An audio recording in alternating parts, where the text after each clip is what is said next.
Oke, selamat pagi semuanya. Puji Tuhan, kita bisa berkumpul kembali di pagi hari ini, tanggal 24 Desember, hari Jumat. Sesi ini adalah sesi ketiga kita, yang dimulai dari sesi pertama dengan judul Turun, Jalan Menuju Kemuliaan. Kemudian tanggal 17 kemarin, Power ketika kekuasaan ada di tangan Tuhan Yesus. Dan saat ini dengan judul Komitmen Hidup Keluar dari Zona Nyaman. Untuk itu kita akan langsung segera memulai sesi kita pada pagi hari ini. Mungkin saya akan mengundang Sister Sylvia mungkin untuk buka, untuk mengundang Roh Kudus hadir di sesi kita pada pagi hari ini. Apakah kondusif? Baik. Silahkan. Oke. Mari kita berdoa.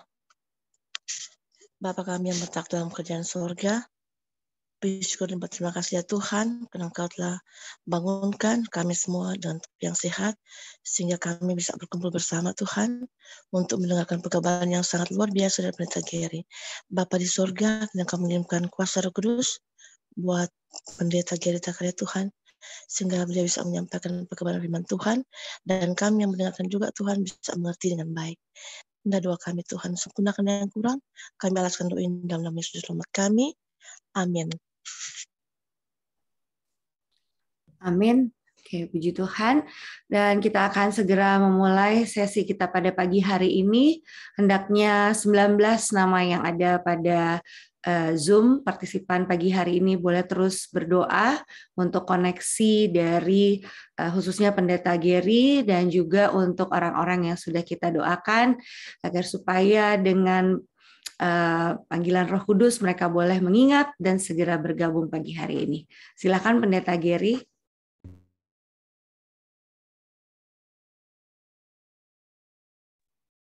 Selamat pagi, saudara-saudara yang kekasih dalam Yesus. Senang rasanya bisa bertemu saudara lagi untuk pertemuan yang ketiga pada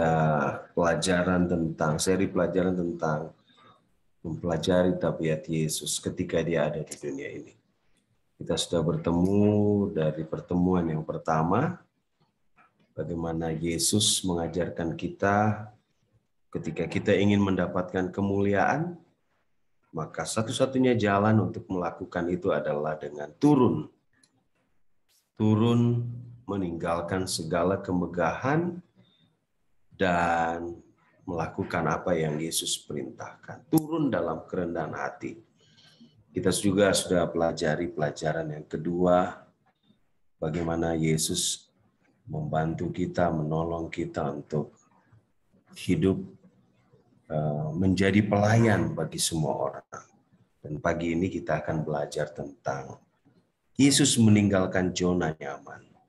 Mari kita sama-sama tunduk kepala, kita bersatu dalam doa. Maha besar Tuhan Allah Bapa kami di surga, pagi ini kami mau belajar tentang Yesus.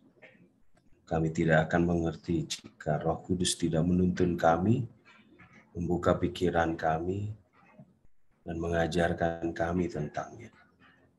Itu sebabnya hadirlah di hati masing-masing kami, menuntun setiap firman yang disampaikan. Berdirilah Tuhan di depan dan sembunyikan hamba di belakang. Sehingga pekabaran ini datang dari Tuhan saja dan bukan kehendak dan pikiran hamba. Berkati setiap koneksi jaringan internet yang kami gunakan, agar dapat berjalan dengan lancar dan tidak ada gangguan apapun. Sekali lagi, Tuhan, kami mengundang Engkau untuk memenuhi pikiran kami. Buat kami mengerti apa maksud Tuhan dalam hidup kami melalui pelajaran tentang Yesus. Di dalam nama anak-Mu, Yesus Kristus, Juru Selamat dan Penebus kami berdoa. Amin. Baik, izinkan saya boleh berbagi screen.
Sekarang ada gangguan.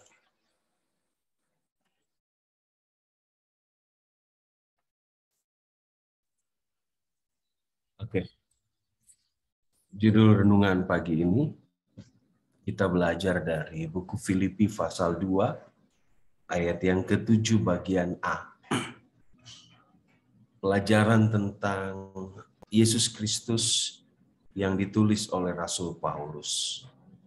Dan pelajaran ketiga judulnya komitmen. Hidup di luar zona nyaman. Ayatnya Filipi 2 ayat 7. Dia mengosongkan dirinya. Di dalam Alkitab, dari berbagai macam terjemahan, arti kata Yesus mengosongkan dirinya memiliki makna yang sangat luas.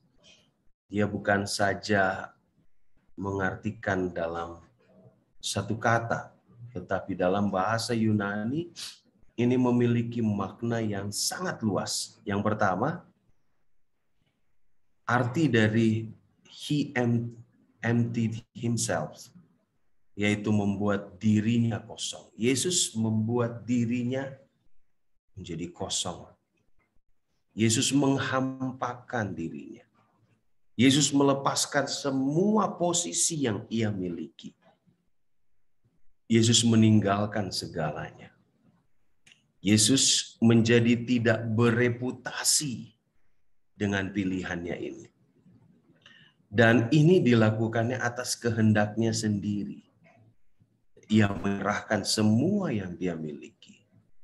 Atas kehendaknya sendiri ia melepaskan dirinya dari kemuliaan.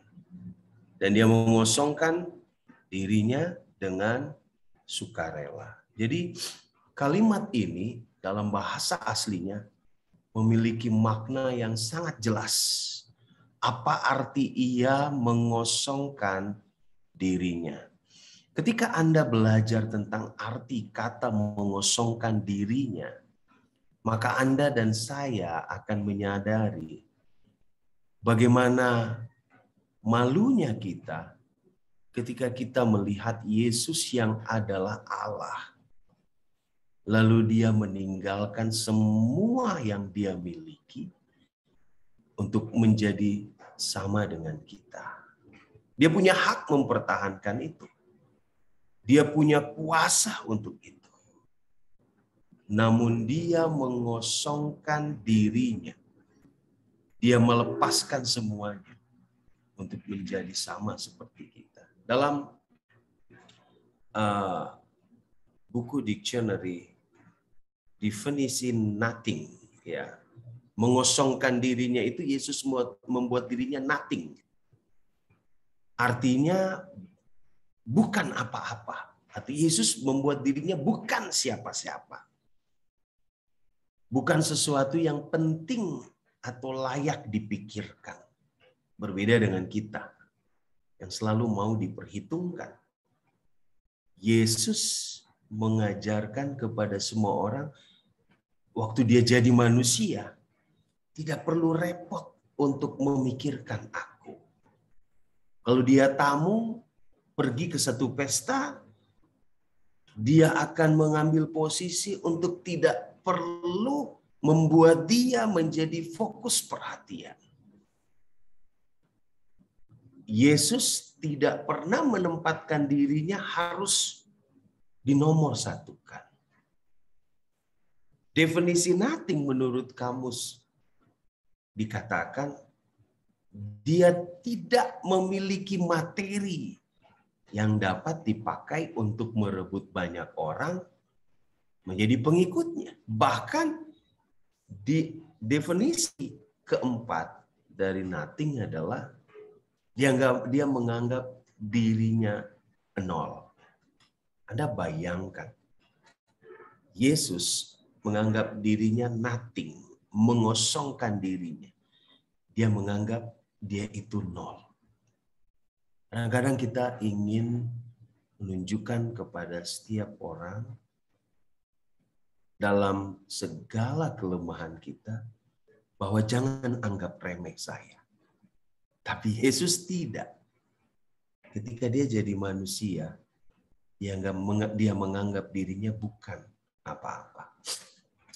Ketika Yesus mengosongkan dirinya, bagi manusia yang hidup di dunia berdosa, ide ini sangat mengganggu. Apalagi kalau kita biasa memikirkan tentang martabat, tentang harkat, tentang ambisi. Nothing, atau bukan apa-apa, atau bukan siapa-siapa. Seperti sesuatu kalimat atau kata yang tidak begitu baik. Ya memang tidak ada yang baik tentang nothing. Tentang bukan siapa-siapa. Ketika Anda pergi ke bank, Anda tidak membawa apa-apa, orang tidak akan izinkan Anda masuk. Anda akan ditanya, apa yang Anda mau buat? Anda punya rencana, Anda punya uang untuk Anda simpan, atau Anda punya uang di bank yang Anda ingin ambil. Tetapi Yesus, dia memutuskan untuk menunjukkan bahwa saya bukan apa-apa. Saya bukan siapa-siapa. Itu sebabnya kalau Anda perhatikan ketika Yesus menjadi manusia, dia mengajarkan, kalau kamu pergi ke tempat pesta, jangan duduk di paling depan, di tempat orang-orang penting. Duduk di paling belakang, duduk di tempat yang biasa-biasa saja. Yesus mengajarkan kepada muridnya untuk menjadi sama dengan dirinya. Dan perhatikan, keputusan Yesus mengosongkan dirinya adalah keputusan yang disengaja. Bukan keputusan yang tidak disengaja. Dia melucuti semua posisinya. Semua hak dan kemampuannya. Itu adalah keputusan yang disengaja. Ya, Yesus sengaja melucutinya untuk tidak membawa apapun yang dia miliki sebagai haknya, sebagai Allah ketika dia jadi manusia. Dia punya hak dan keistimewaan dalam sifat ilahinya. Tetapi dia dengan sengaja menyeberangi jurang yang tidak pernah terpikirkan antara Allah dan manusia. Ketika Adam dan Hawa jatuh dalam dosa, ada jurang yang sangat jauh dan sangat dalam yang memisahkan Allah dari manusia. Jurang ini tidak ada yang bisa menjembataninya. Namun Yesus dengan sengaja menyeberangi itu, bahkan menjadi jembatan di jurang itu. Coba Anda ukur berapa jauhnya turun dari surga ke bumi dengan alat pengukur. Maka tidak ada alat yang tentunya kita akan dapat pakai untuk mengukurnya. Begitu tinggi, begitu jauh antara surga dan bumi. Jarak yang Yesus Kristus lakukan untuk turun tidak dapat diukur. Saudaraku, seringkali kita berpikir bahwa Allah itu terlalu jauh. Allah terlalu sibuk dengan aktivitasnya, memelihara setiap benda-benda ciptaannya.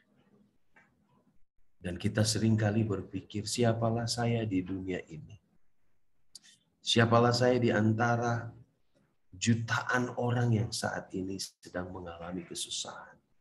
Siapalah saya sehingga Allah mau memperhatikan saya di antara jutaan orang yang saat ini mengalami sakit? Begitu jauh, tidak terukur dan tidak terhitung jaraknya. Bukan hanya jarak yang membuat begitu luar biasa perjalanan Yesus. Namun Yesus juga menurunkan martabatnya. Allah yang tidak terbatas, namun dia mau menjadi terbatas. Anda tahu, Yesus bisa berubah menjadi apapun sebelum dia lahir menjadi bayi di kandang domba. Yesus beberapa kali di dalam buku Perjanjian Lama membungkus dirinya yang kita sebut dengan teofani. Allah yang membungkus dirinya dan bertemu dengan Abraham. Sampai Abraham tawar-menawar dengan Allah agar Allah tidak membakar orang Sodom dan Gomora. Yesus pernah membungkus dirinya, membungkus kealahannya, namun dia bisa lepaskan lagi bungkusan itu waktu dia bergulat dengan Yakub di tepi sungai Yabok.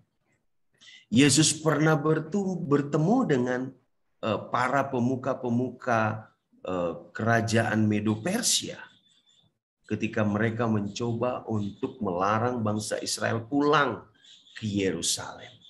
Tetapi setelah Yesus membungkus dirinya, yang disebut dengan teofani, Yesus melepaskan itu semua dan kembali menjadi sama seperti Bapa secara ilahi.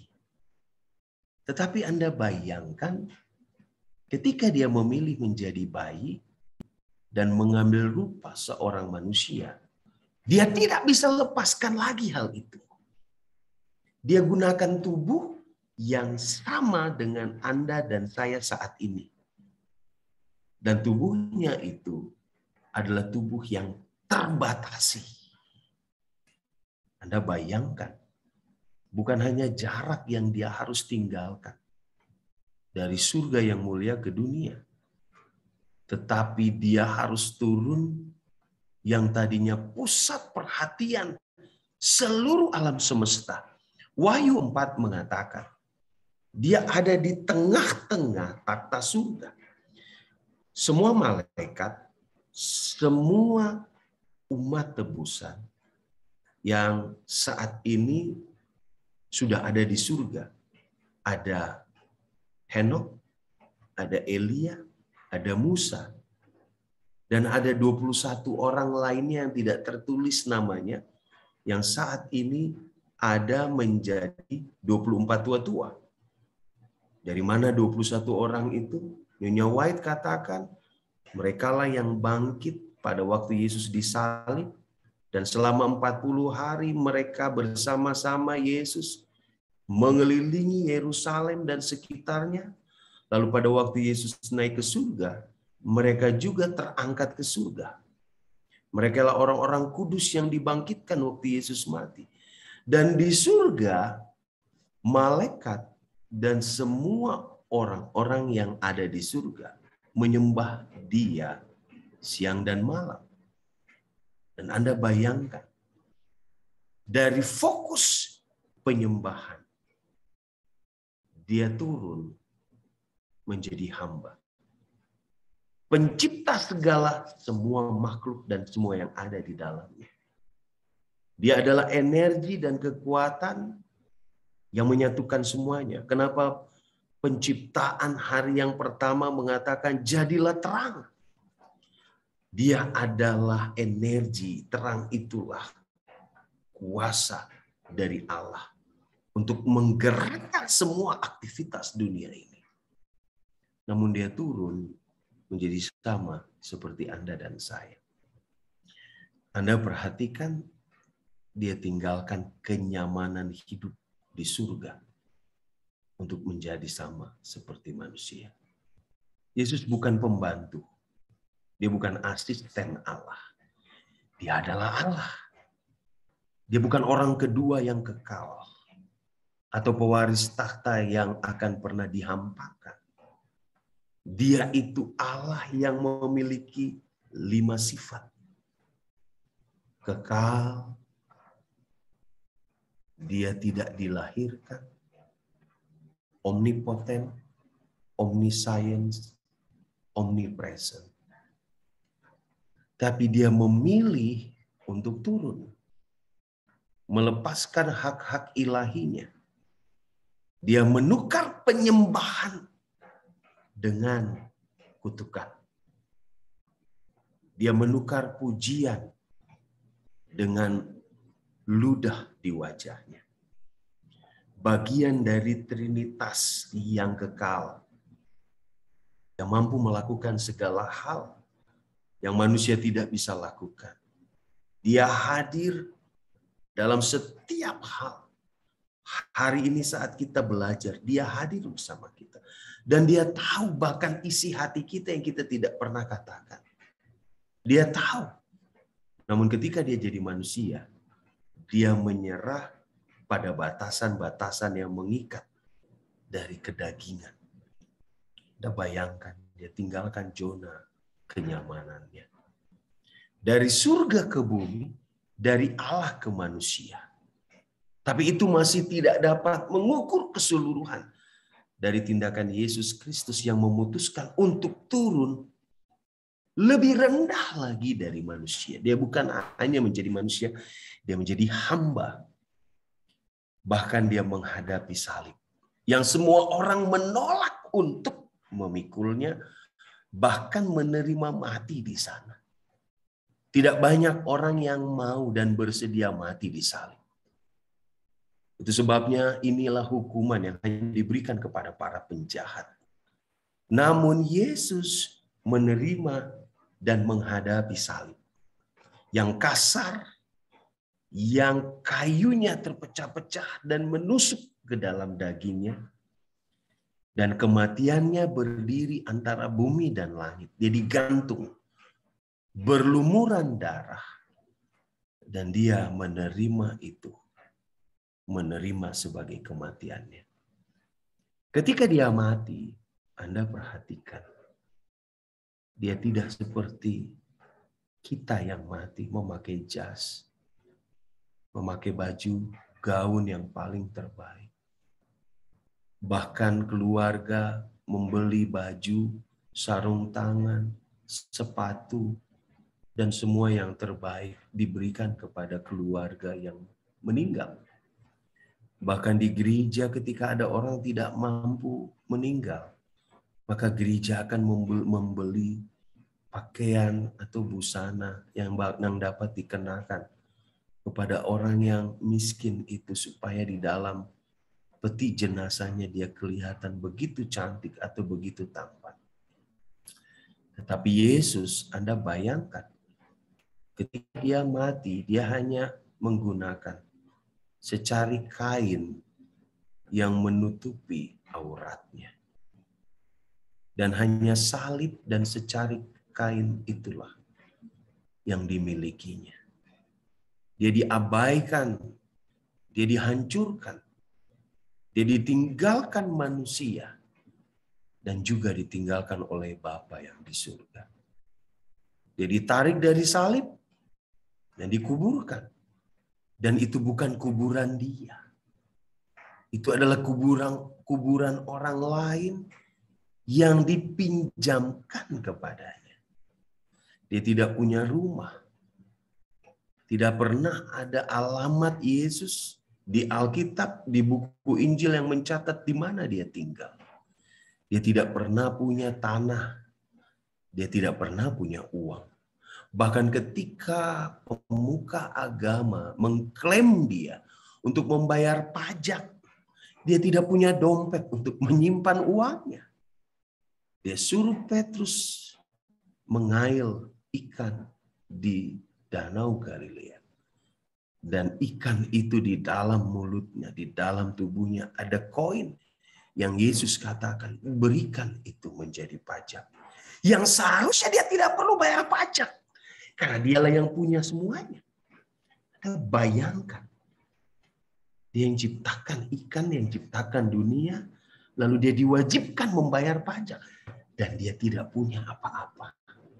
Bahkan ketika dia mati, dia tidak punya kerajaan untuk diwariskan kepada keturunan. Karena dia tidak punya keturunan.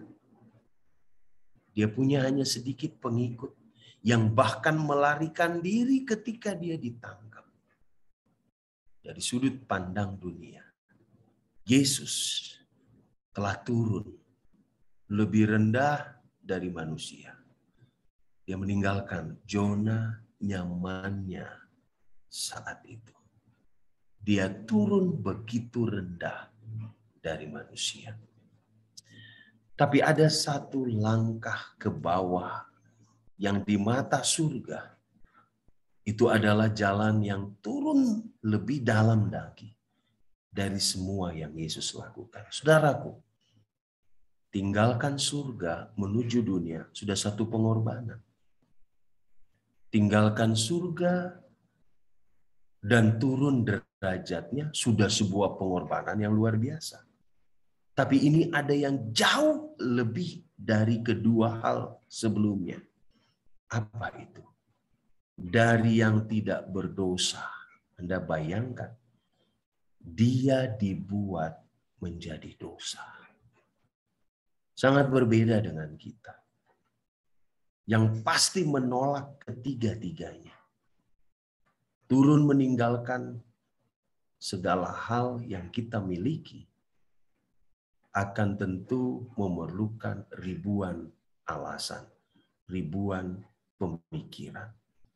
Turun derajat akan sangat sulit dilakukan. Orang rela saling membunuh untuk mempertahankan martabatnya. Ini dari yang tidak bersalah harus menjadi bersalah.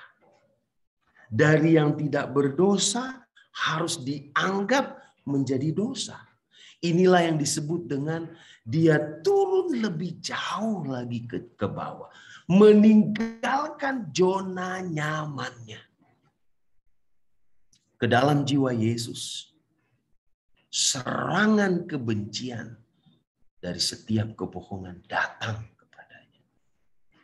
Di dalam Yesus, kejahatan dari setiap pikiran yang tidak murni dilakukan kepadanya. Racun dari setiap kata-kata yang kejam dikatakan kepadanya. Tragedi dari setiap perbuatan jahat yang tidak dilakukannya ditimpakan kepada Yesus. Dan Bapa dalam kekudusannya, dan bayangkan Bapa yang sama sepertinya harus menumpahkan amarah yang tadinya harusnya manusia dan saya serta Anda yang menerimanya. Tetapi Bapa harus mengalihkannya kepada Yesus, kepada putranya. Yesus terjun ke dalam lautan amarah murni dari Allah yang melawan akan dosa. Saudaraku, kita yang pantas mati. Tetapi Yesus turun untuk menggantikan posisi kita. Dari yang tidak berdosa harus menjadi dosa. Dia tidak buat dosa, tapi dia harus dianggap sebagai orang berdosa. Tidak ada orang yang mau dipersalahkan oleh karena perbuatan salah orang lain. Tidak ada orang yang mau menerima ketika dia tidak membuat satu pelanggaran, tapi dia dituduh untuk membuat sebuah pelanggaran. Tidak ada orang yang mau menerima fitnah. Itu sebabnya banyak orang berusaha untuk menunjukkan kepada orang lain bahwa saya tidak bersalah. Tetapi Yesus menerima semua itu dengan kesabaran. Ya, Yesus membuat dirinya menjadi nothing. Menjadi bukan apa-apa. Menjadi bukan siapa-siapa. Dia tidak pernah didorong. Dia tidak pernah diancam oleh dewan kealahan untuk menjadi manusia. Dia tidak pernah dipaksa. Dia turun bukan karena kejahatan yang dia sengaja dibuat di surga seperti Lucifer. Lucifer tadinya tinggal di surga, tapi dia dilempar. Yesus bukan seperti itu. Yesus turun adalah hasil dari komitmen yang teguh. Disengaja pada logika ilahi. Langkah demi langkah yang dia putuskan dengan sengaja. Dia memilih untuk bergerak dari puncak pencipta ke titik hina dari kematiannya di salib. Itu dia putuskan sengaja, saudara. Namun bukan untuk bunuh diri seperti pendapat manusia.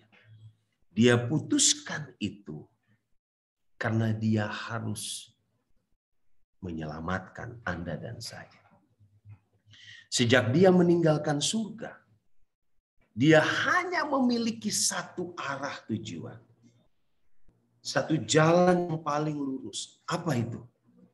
Saya harus turun menjadi seorang hamba. Saya harus menjadi hamba demi anak-anak saya. Dia dengan sadar, dengan aktif merangkul kehidupan, memberi, melayani, mengasihi, dan mati. Saya jadi ingat 2 hari yang lalu kita merayakan Hari Ibu. Seorang ibu, dia rela melakukan apa saja untuk keberhasilan anaknya.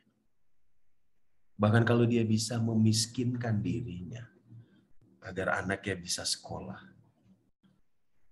Dia rela menjadi pembantu agar anaknya bisa kuliah.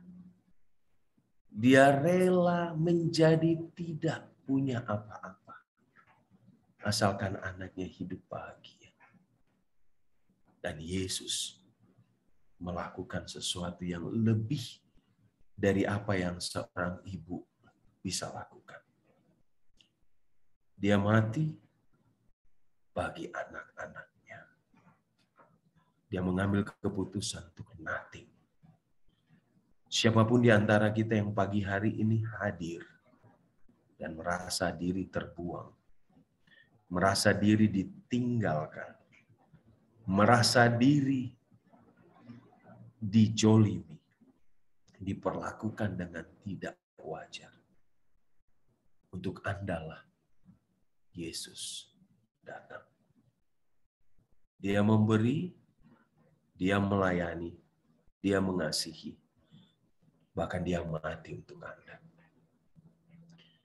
Apa yang dulu dan sekarang sangat sulit untuk diterima oleh para pengikut Yesus adalah bahwa kita dipanggil untuk melakukan hal yang sama seperti Yesus. Sampai saat ini begitu sulit kalau ditanya kepada Anda, maukah Anda turun derajatnya? Maukah Anda turun seperti Yesus, meninggalkan semua zona nyaman? Dari dulu sampai sekarang, semua orang akan sulit melakukannya.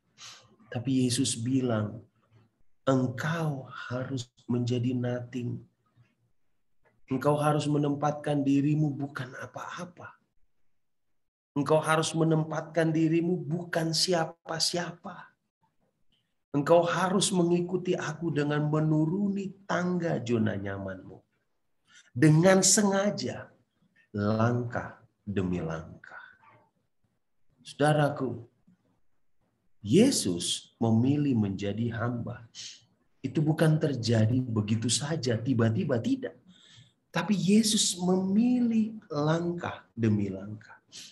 Dan Yesus minta kita semua yang pagi ini berani meninggalkan zona kenyamanan kita untuk menjadi berkat buat orang lain.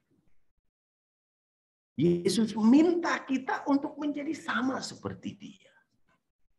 Mau membuat diri kita nothing untuk orang lain. Jika ibu bikin itu untuk anaknya, Yesus minta kita bikin itu untuk orang lain, bahkan untuk orang yang menyakiti kita. Luar biasa. Kadang-kadang orang tua rela. Dia punya keinginan harus tertunda ketika anaknya meminta sesuatu kepadanya. Bahkan ketika yang dia miliki diambil daripadanya. Diambil daripadanya bukan dengan cara baik, bahkan dengan cara kasar. Maka orang tua akan katakan, tidak apa-apa. Biarkan aja. Yang penting dia bahagia. Dan Yesus melakukan itu untuk kita. Yesus minta kita harus menjadi sama seperti Dia. Yesus minta kita harus membuat keputusan yang aktif, saudaraku. Hari ini, Yesus minta kita mengambil keputusan dengan sengaja untuk menjadi hamba. Dari hari ke hari, Yesus minta kita turun seperti Yesus. Kita harus menggunakan logika Tuhan. Kita tidak bisa gunakan logika manusia. Meski terkadang menjadi hamba, itu menyakitkan. Kita harus percaya bahwa melangkah turun adalah jalan satu-satunya menuju kepada kemuliaan. Yesus minta buat kita hari ini. 2000 tahun yang lalu, Allah yang penuh kemuliaan itu turun menjadi bayi manusia yang terbatas. Logika manusia tidak dapat menerima hal itu. Tetapi Dia lakukan. Dan pagi ini Dia minta kepada kita semua yang hadir untuk melakukan hal yang sengaja. Menjadi nothing buat segalanya adalah sesuatu yang disengaja. Bukan pura-pura. Terkadang kita menjadi nothing supaya menerima pujian. Terkadang kita menjadi nothing supaya orang lihat bahwa kita adalah orang baik. Tapi bukan itu yang Yesus minta. Nothing di sini adalah pilihan yang dengan sengaja dan dari hari lepas hari kita melakukannya dengan kesungguh-sungguhan hati. Saudaraku, jalan yang Yesus ikuti adalah jalan yang sama yang harus Anda dan saya lalui. Dari sudut pandang dunia, menjadi nothing itu tidak masuk akal. Mengosongkan diri itu tidak masuk akal. Melucuti semua yang kita miliki itu tidak masuk akal. Itu omong kosong. Itu sebabnya orang kaya muda yang datang kepada Yesus, apa yang aku harus lakukan supaya aku bisa selamat? Yesus katakan bukan hanya menurut hukum. Dengar umat Tuhan yang hadir pagi ini. Untuk masuk dalam kerajaan surga bukan hanya menurut hukum. Tetapi membuat apa yang ada pada diri kita. Kita bagikan buat orang lain. Tidak masuk akal dan omong kosong memang. Sehingga orang kaya muda itu pergi meninggalkan Yesus. Orang katakan, mengapa ada orang waras yang mau mengikuti perintah yang bodoh seperti itu? Tuhan macam apa yang menuntut tindakan seperti itu? Tapi Yesus melakukannya. Ingat saudara, Yesus melakukannya. Dan satu jawaban untuk pertanyaan-pertanyaan di atas yaitu apa? Dia lakukan karena cinta. Cinta kepada Anda dan saya yang sebenarnya tidak layak untuk dicintai. Dia mencintai Anda. Inilah cerita cinta dari Tuhan yang maha besar kasih-Nya terhadap manusia yang maha besar dosanya. Saudara lihat, saudara-saudaraku yang kekasih dalam Yesus, betapa Ia rela meninggalkan zona nyamannya. Kisah Tuhan yang dengan sukarela merendahkan dirinya, yang menerima untuk dipermalukan, yang dengan sengaja untuk kalah, yang mati agar hukuman dosamu dan dosaku terbayar selamanya. Di atas segalanya adalah cerita cinta. Tuhan meminta putranya turun untuk cinta. Dan Yesus taat karena cinta. Beberapa hari yang lalu, sepasang suami istri yang saya konseling, sekitar 10 tahun yang lalu. Sudah punya anak 3. Sudah ulang tahun pernikahan yang ke-10. Tiba-tiba si suami menelpon menceritakan betapa sedihnya perjalanan kehidupan rumah tangganya. Dia bekerja di tempat yang cukup jauh dan setiap 2 minggu sekali dia pulang. Dia bekerja dengan penuh semangat karena dia mengingat istri dan ketiga anak yang dia anggap sebagai permata hatinya. Namun istrinya memperlakukan dia dengan cara yang sangat menyakitkan. Dia cerita kepada saya, seorang laki-laki cerita dengan menangis. Anda bayangkan laki-laki menangis. Betapa sedihnya cara istrinya memperlakukannya dengan tidak setia. Saat dia pergi bekerja dengan semangat, namun istrinya tidak melakukan hal yang setia kepadanya. Ketika saya bertanya di akhir dari pembicaraan itu, apa langkahmu ke depan? Di dalam pikiran saya adalah dia akan memutuskan untuk berpisah dengan istrinya. Tetapi dia berkata, aku tetap menerima dia sebagaimana dia ada. Aku tetap mencintainya walaupun ia mengkhianatiku. Saudara bayangkan, untuk itulah Yesus mati di kayu salib. Menerima semua yang tidak adil, yang seharusnya kita tidak layak menerimanya. Dan kata-kata dia yang dia ungkapkan, kata-kata laki-laki yang menangis itu, diungkapkan karena cintanya kepada istri yang telah mengkhianatinya dan kepada ketiga anak. Apalagi Yesus. Kalau laki-laki itu hanya satu orang yang mengkhianatinya, Yesus hampir seluruh pengikutnya mengkhianatinya. Namun dia tetap turun. Turun untuk mencari Anda dan saya yang mengkhianatinya. Memeluknya, menggendongnya, membawa pulang kembali kepada Bapaknya. Saudara bayangkan, meninggalkan zona nyaman untuk mencari Anda dan saya. Yesus minta kita meneladaninya. Kita para pengikutnya dan penerima cintanya dipanggil untuk melakukan hal yang sama. Ketika ditanya tentang 2 perintah terbesar, Yesus menjawab, kasihilah Tuhan Allahmu dengan segenap hatimu, dan kasihilah sesamamu manusia seperti dirimu sendiri. Itulah memotivasi Yesus. Dan Yesus harap itu juga memotivasi Anda dan saya.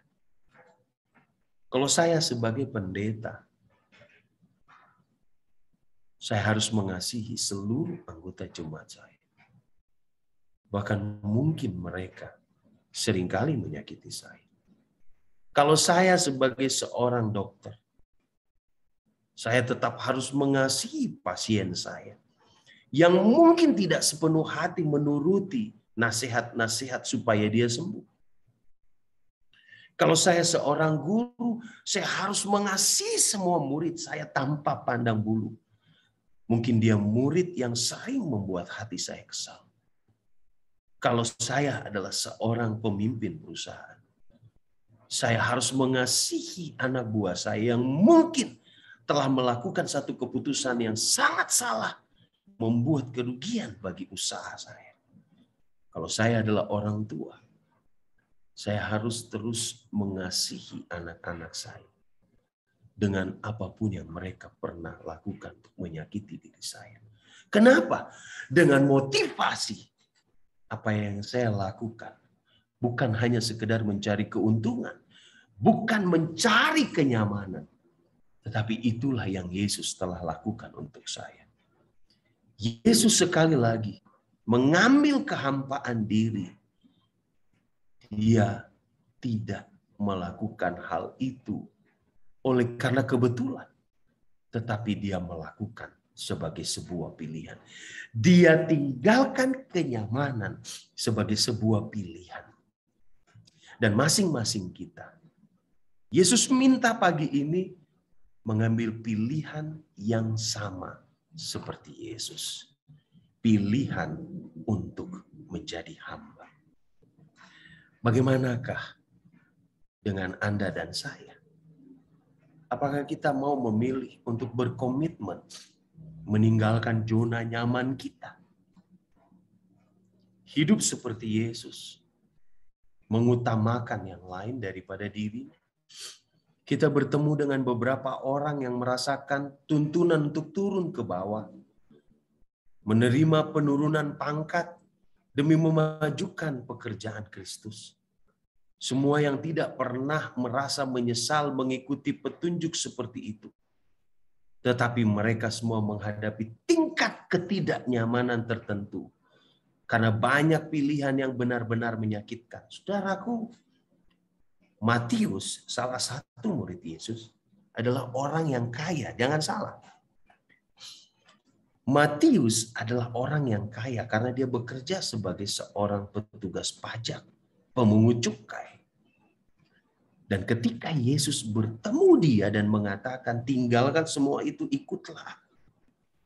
Dia tinggalkan semua itu. Meskipun itu tidak nyaman. Itu menyakitkan. Dia tinggalkan. Dia memilih untuk turun menjadi hamba. Melibatkan kerendahan hati, kehancuran, ketergantungan, pelayanan, dan kepatuhan. Dan tidak ada yang datang kepada kita secara alami. Kita semua lebih nyaman dengan status quo kita. Tinggal di zona nyaman. Pada waktu saya memilih untuk pergi sekolah di Ayas, saudara tahu ada satu rasa berat untuk memutuskannya. Unai adalah tempat di mana banyak orang rindu untuk bekerja di sana. Unai memiliki rumah yang kita boleh tinggal dan kita boleh menikmati udara yang segar. Itu sebabnya saya bawa orang tua saya yang sudah tua, dari istri saya dan orang tua saya untuk tinggal dengan saya. Tempat yang begitu indah. Di dalam pikiran saya ketika saya datang ke Unai tahun 2006, bahwa saya akan selamanya di sana. Dan Tuhan pasti akan biarkan saya di sana sampai saya pensiun. Dan beberapa dosen mengatakan, pokoknya kalau kamu baik-baik dan aman-aman saja, kamu nggak akan pernah keluar dari Unai. Bukankah suatu tempat yang enak untuk terus tinggal di sana? Lalu ketika tawaran untuk pergi sekolah tanpa gaji, tanpa biaya apapun diberikan, saya berkata kepada Tuhan, kalau bisa dibatalkan, dibatalkan saja. Saya sampai hari-hari terakhir sebelum saya berangkat, saya masih tanya sama Tuhan. Kalau boleh saya tetap di sini aja, saya tetap mengajar, walaupun saya tidak punya gelar doktor, tidak apa-apa Tuhan. Biarlah saya tetap ada di Unai yang nyaman. Tapi Tuhan berkata lain kepada saya. Tuhan katakan, kau harus pergi. Dan memang ketika kami datang ke Ayas, begitu luar biasa beratnya hidup itu. Meninggalkan zona nyaman adalah sesuatu yang sulit.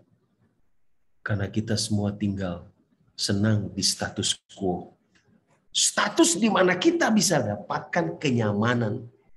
Bahkan kalau kita memilih satu tempat untuk tempat tinggal, kita akan memilih tempat yang paling nyaman dan menguntungkan. Ketika kita harus berada di satu masuk ke dalam satu gereja, kita akan berusaha mencari tempat duduk yang membuat kita nyaman. Kalau boleh dekat AC, karena kita langsung nyaman kena udaranya. Kalau kita masuk dalam satu kendaraan, kita akan berpikir, saya akan cari tempat yang paling nyaman. Semua orang selalu pikirkan itu. Tetapi Yesus berkata pagi ini, kita harus tinggalkan kenyamanan. Kalau kita mau dibentuk oleh Yesus. Kalau kita mau hidup seperti Yesus. Saudara, orang yang pernah jatuh cinta akan tahu, untuk mempertahankan cinta itu tidak selalu gampang, tidak selalu mudah, tidak selalu nyaman. Terkadang itu mengarah pada sebuah tikungan yang tidak terduga. Kadang untuk mempertahankan cinta ada banyak masalah yang menghantam kehidupan sang kekasih. Dan itu bisa membuat dia sangat kerepotan. Dan inilah yang menyebabkan kebanyakan dari kita senang untuk tinggal di zona nyaman. Bahkan seorang pendeta saat dia mempersiapkan khotbah, dia pikir-pikir kalau saya khotbah tentang menegur dosa, anggota jemaat saya bisa tersinggung. Kalau saya tahu anggota jemaat saya salah, saya punya tanggung jawab tegur. Tapi kalau saya tegur, itu akan membuat jarak antara dia dengan saya. Anak saya sudah dewasa. Dia buat satu kesalahan. Itu sebabnya ada banyak orang tua yang berpikir, kalau saya tegur dia, nanti dia akan muka cemberut dengan saya sepanjang hari. Ya sudahlah, saya cari aman saja. Yesus bilang tidak. Kita harus lakukan itu. Itu sebabnya kenapa banyak di antara kita yang senang membaca Alkitab. Senang mencari ayat-ayat di Alkitab yang memberikan kita rasa nyaman. Pendeta, kalau kita mau baca Alkitab, pasal mana lebih dulu yang membuat kita senang? Kita cari yang ayat-ayat yang membuat kita senang, damai, penuh kemenangan. Pendeta mengkhotbahkan tentang Injil kemakmuran supaya anggota senang. Ikut Tuhan akan selalu bahagia. Ikut Tuhan akan selalu terima berkat. Coba kalau kita khotbah tentang kita harus meninggalkan kemuliaan untuk Tuhan. Semua anggota tidak setuju menerimanya. Kita cenderung mengabaikan, melunakkan bagian-bagian yang kita anggap terlalu menemplak diri kita, mengancam kenyamanan kita. Itulah kita. Tetapi pagi ini Tuhan katakan tidak. Kita harus meninggalkan zona nyaman meskipun itu sakit. Scott Peck, seorang penulis Kristen, berkata seperti ini. Orang akan berusaha keras untuk menghindari rasa sakit dan ketidaknyamanan. Udah pasti ya. Orang akan hindari. Dalam pernikahan, dalam mengasuh anak, dalam berbisnis, dan hampir setiap bidang kehidupan. Setiap orang akan berusaha untuk menghindari rasa sakit dan ketidaknyamanan.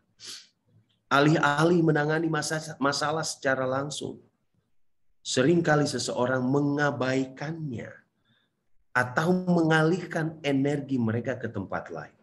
Ada orang sakit karena kesalahannya. Dialah yang membuat sakit itu.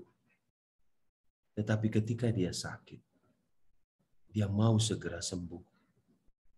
Dia membuat sakit itu untuk jangka waktu yang lama.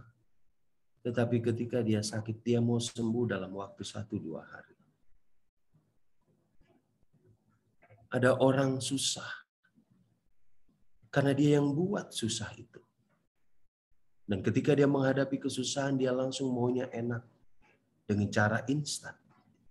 Hal yang sama terjadi seperti bangsa Israel. Ketika keluar dari tanah Mesir 430 tahun, hidup menjadi sama seperti orang Mesir. Dan ketika mereka mau pergi ke tanah Kanaan, tanah yang penuh kemakmuran. Mereka mau jalan yang instan. Tanpa menghadapi berbagai hal yang mengikis mereka punya kekasaran. Itu yang sering kita katakan. Itu yang sering kita pikirkan. Dan Scott mengatakan lebih lanjut. Alih-alih menangani masalah secara langsung, orang sering mengabaikannya atau mengalihkan energi mereka ke tempat lain. Dan menciptakan citra kedamaian dan kenyamanan yang cukup meyakinkan. Saudara dengarkan kalimat selanjutnya. Tetapi kedamaian itu bohong. Dan kenyamanan itu mahal harganya. Dibeli dengan biaya realitas dan pertumbuhan pribadi. Anda lihat, betul-betul kenyamanan yang hakiki, yang sejati, yang Yesus sediakan buat kita. Berbeda dengan kenyamanan yang dunia berikan, adalah satu kenyamanan yang harus kita bayar dengan melewati pertumbuhan pribadi yang menghadapi situasi yang sulit. Tidak ada seorang anak yang belajar bisa naik sepeda hanya satu kali. Dia akan jatuh berulang kali dari sepedanya. Kadang dia luka. Lukanya bisa kecil, bisa juga luka besar. Tetapi ketika dia terus berusaha belajar naik sepeda, maka dia akan mampu melewatinya. Ketika dia mengatakan jatuh satu kali, saya akan berusaha. Dia tidak mengatakan, saya cukup sampai di sini. Saya telah dilukai karena saya ingin belajar naik sepeda. Maka dia akan bertumbuh menjadi anak yang mampu mengayuh sepedanya di tempat manapun. Begitulah pertumbuhan kerohanian kita. Untuk mencapai zona nyaman yang Tuhan maksudkan. Bukan yang manusia maksudkan. Ada harga yang mahal yang kadangkala kita harus bayar. Seperti Yesus telah bayar. Baru setelah beberapa waktu kita menyadari bahwa zona nyaman yang kita buat dengan hati-hati bukanlah yang sebenarnya yang kita inginkan, yang kita perlukan. Tidak adanya rasa sakit, tidak mengarah pada pemenuhan.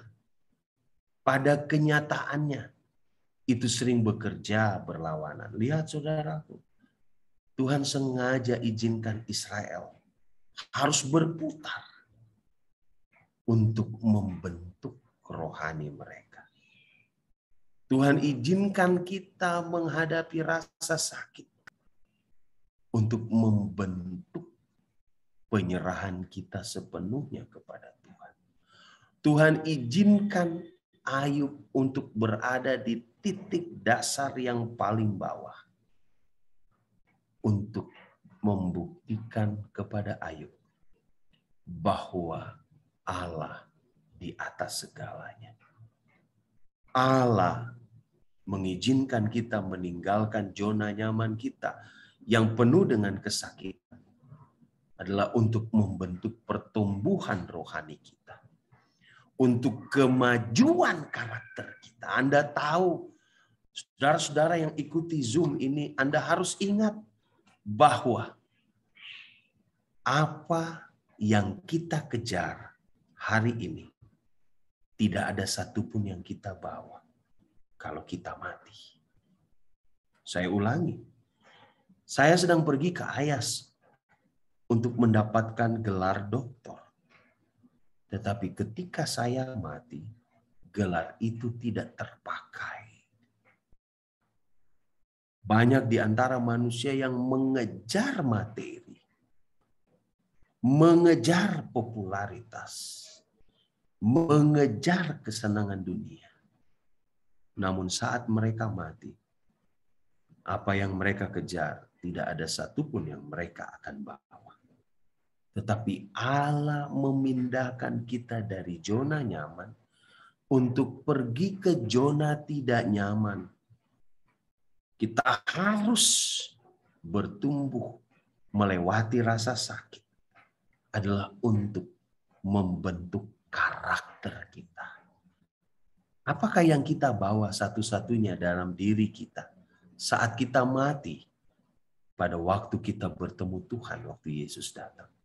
Hanya satu, karakter kita. Anda lihat, kita menempatkan posisi di zona nyaman untuk mencapai sesuatu yang semu, yang tidak kekal. Kita berusaha meninggalkan semua ketidaknyamanan hanyalah untuk mengejar ambisi kita yang tidak pernah membawa kepada keselamatan. Tetapi kadangkala Yesus harus izinkan kita melewati rasa sakit. Dan kita harus bisa mengosongkan diri seperti Yesus. Dengan satu tujuan. Agar kita memiliki karakter seperti Yesus. Saudaraku, untuk hidup mencapai karakter seperti Yesus bukan jalan yang mudah. Seorang atlet berkata, tidak ada sakit, maka kita tidak akan menang. Seorang pengusaha berkata, tidak ada keberanian, maka tidak ada pencapaian. Seorang pasien mengatakan, kalau saya tidak minum obat yang pahit dan seringkali sakit di perut saya, maka saya tidak akan dapat kesembuhan. Maka prinsip yang sama berlaku dalam kehidupan anak-anak Tuhan. Yesus berkata dalam Yohanes 10 ayat 10, Aku datang supaya mereka punya hidup dan mereka hidup dalam kelimpahan. Tapi kedatangan Yesus harus melewati jalan yang terjal. Kedatangan Yesus harus melewati situasi yang menyakitkan. Sepanjang perjalanan Yesus penuh dengan tantangan, kesulitan, menyakitkan, dan penuh dengan jalan yang penuh kesusahan. Tetapi semua itu Yesus lakukan untuk kita mencapai kemenangan. Bahkan di dalam Yohanes 20 ayat 21 kalau Anda baca. Ketika Yesus mengatakan hal ini, Yesus sedang menunjukkan bekas luka tikaman tombak di badannya kepada muridnya. Dan dia suruh Thomas untuk memasukkan jari tangannya. Saudara bayangkan, dia tunjukkan bekas lubang pakunya. Dia mau katakan kepada murid-muridnya bahwa aku melewati satu perjalanan yang penuh luka, memar, penganiayaan untuk menyelamatkan engkau. Dan engkau pun Thomas, engkau pun Petrus, dan engkau pun Gary dan semua kita yang hadir pagi ini. Yesus bilang, engkau harus melakukan hal yang sama seperti dia. Saudara, Yesus bilang semua kita yang hadir harus melewati bekas luka, memar, dan penganiayaan untuk bisa hidup. Meninggalkan zona nyaman seperti ini. Tetapi Yesus katakan jangan khawatir. Aku akan menyertai engkau. Itu yang Yesus katakan. Inti dari semua yang Yesus lakukan. Kepenuhan hidup tidak berarti menghindari rasa sakit, melainkan memiliki keberanian untuk melewatinya. Perjalanan turun sama seperti luka yang terasa sampai ke dalam daging dan tulang. Menjadi seorang hamba ditentukan tidak hanya oleh seberapa banyak uang yang kita berikan, tetapi juga oleh seberapa banyak dari diri kita yang kita berikan dan hasilkan. Seberapa banyak dosa dan kelebihan dalam hidup kita yang kita siap untuk campakkan. Lihat saudaraku, berapa banyak kesenangan-kesenangan diri yang kita harus buang jika kita mau menjadi murid Yesus. Ini adalah sikap yang dicirikan oleh kekuatan karakter. Dan kita tidak dapat berkembang sebagai manusia kecuali kita melalui kesulitan. Saya bersyukur. Saya sangat bersyukur. Saya bisa tinggalkan kenyamanan Unai waktu itu untuk datang ke Ayas. Kerja keras, banting tulang. Anda bayangkan ketika saya tiba di Ayas, saya tidak pernah pikul-pikul barang belanjaan dalam jumlah yang berat dan dalam jumlah yang banyak. Jalan kaki, saudara. Awalnya jalan kaki sekian 1 kilo lebih hanya untuk dapat kendaraan umum. Memikul barang, dipikul di atas seperti kuli pikulan di pelabuhan Tanjung Priuk. Lalu dalam hati saya berkata begini, ya ampun, saya di Unai, hidup enak. Kenapa saya harus datang ke sini bikin susah diri? Setiap kali saya lihat istri saya yang kerja keras, bangun pagi-pagi, tidur sampai kadang dia harus lat. Saya sampai bertanya dalam hati saya sudah enak tidur, tinggal di sana, kenapa kayak saya harus menyusahkan diri? Tetapi saya katakan pagi ini, kenapa saya harus bahagia? Saya ada di sini. Karena disinilah Tuhan ajarkan saya bagaimana hidup menjadi seorang hamba yang bergantung hanya kepada Tuhan. Saya tinggal nyaman di Unai, namun saya tidak sungguh-sungguh mencari Tuhan. Saya berada di tempat yang begitu menyenangkan, namun justru keluarga saya hampir hilang dari saya. Tetapi di sini Tuhan izinkan saya menghadapi situasi sulit untuk lihat bagaimana Tuhan mengubah kehidupan kami.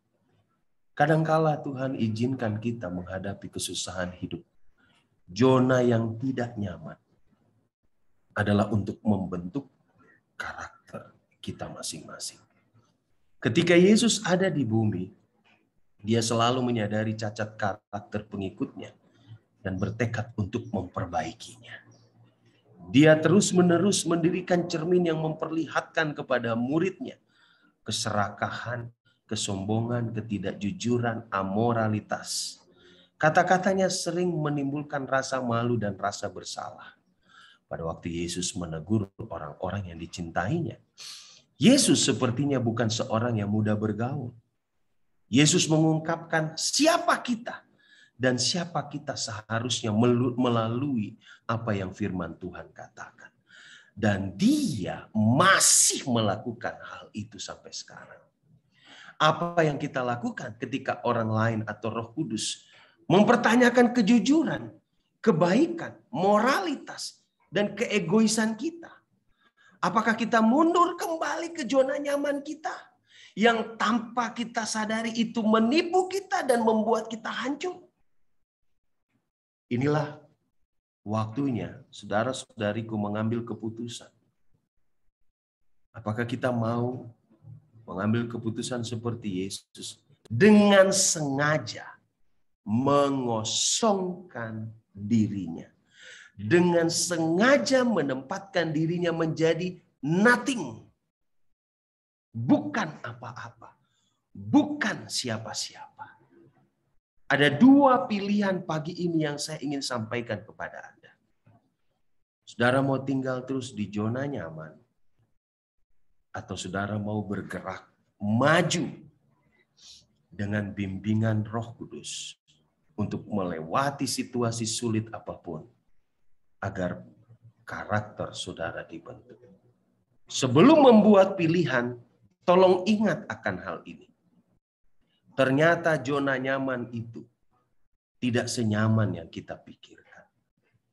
Di sisi lain, tuntunan Roh Kudus kepada kita yang mau tinggal zona nyaman juga sebenarnya tidak terlalu menyakitkan.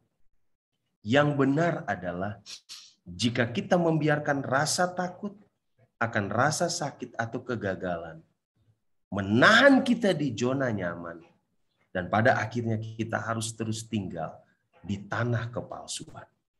Tapi saat kita bersedia untuk bergerak melalui kekuatan kita dan mengandalkan Roh Kudus, Tuhan berjanji bahwa kita akan hidup dengan mujizat-mujizatnya. Bagi mereka yang saat ini dalam keadaan sakit dan percaya bahwa Tuhan tidak pernah meninggalkan. Anda merasakan penderitaan oleh karena sakit yang saat ini Anda sedang pikul. Namun Anda tidak bersungut, tidak mempersalahkan orang lain, tidak mempersalahkan diri, tidak mempersalahkan Tuhan. Dan percaya bahwa Tuhan itu adalah Allah yang saat ini ada dengan Anda. Anda akan hidup dengan kekuatan yang Tuhan berikan. Jika ada di antara Anda pagi ini yang sedang hidup dalam keadaan yang sulit, tetapi Anda terus mengandalkan Tuhan, Allah berkata, engkau akan lihat bagaimana aku bekerja dalam dirimu. Engkau akan lihat hal-hal yang tidak terduga dalam kehidupanmu ketika Roh Kudus menuntun engkau untuk melangkah keluar dari zona nyaman dan menuju jalan menuju kemuliaan. Seseorang harus membuat keputusan yang disengaja. Anda lihat, jangan tunda, mari lakukan. Setiap hari Roh mengundang Anda untuk mengikuti jalan menjadi hamba. Ketika Anda melihat sahabat Anda perlu dorongan, Anda mampu untuk lakukan. Datang kepadanya, doakan dia. Setiap hari Kristus meminta kita untuk melayani. Layani keluargamu, hai ayah, hai ibu yang hadir pagi hari ini. Hai kakak atau adik, layani adikmu, layani kakakmu, layani anak-anakmu, layani tetanggamu. Itu yang Ia minta. Allah minta kita mengeluarkan dan memberi apa yang kita bisa berikan kepada orang lain. Walaupun situasi pandemik ini begitu sulit. Allah minta kita untuk memberikan apa yang kita miliki untuk orang lain. Allah minta kepada kita untuk mengampuni orang yang telah menyakiti kita. Allah minta kita lakukan. Namun Allah tidak pernah meninggalkan dia. Roh Kudus akan membantu kita untuk mengesampingkan keinginan egois kita. Membuat diri kita tidak nyaman untuk melangkah keluar dari zona nyaman. Namun dia akan terus ada bersama kita. Kita hanya bisa belajar bagaimana bergerak maju dalam menghadapi kesedihan. Dengan bertindak, bukan hanya dengan duduk diam di tempat nyaman. Tuhan mau kita bertindak.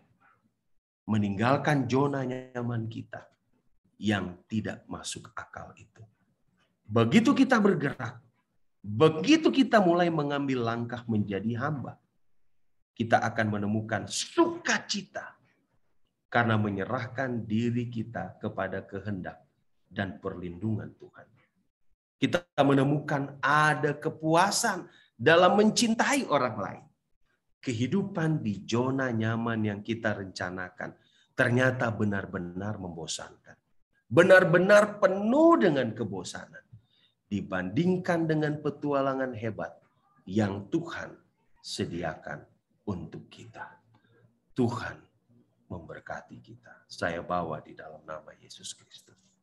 Amin. Saya akan kirim bahan ini supaya saudara bisa memilikinya. Oke, amin pendeta. Komitmen ya, hidup keluar dari zona nyaman. Dari tadi pasti kita semua berusaha juga untuk memohon dan juga merespons ya Roh Kudus sambil mendengarkan apa yang sedang disampaikan firman Tuhan dan bagaimana mengaplikasikannya dalam kehidupan kita sehari-hari ya. Mungkin ada yang mau merespons walaupun waktu sudah jam 5 lewat. Masih boleh kami berikan kesempatan bagi yang ingin merespons ataupun juga ingin bertanya mungkin? Silahkan.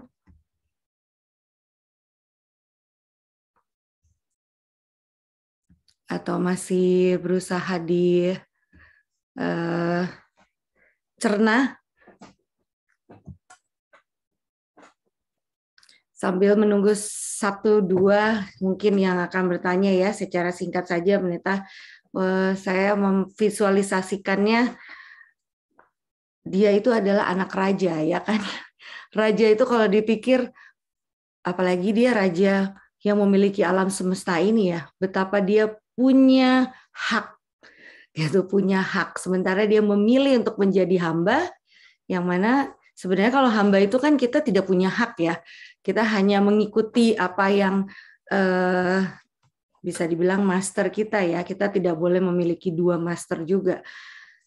Ini sulit loh Pendeta sebenarnya di dalam mengaplikasikannya, dan saya pribadi berpikir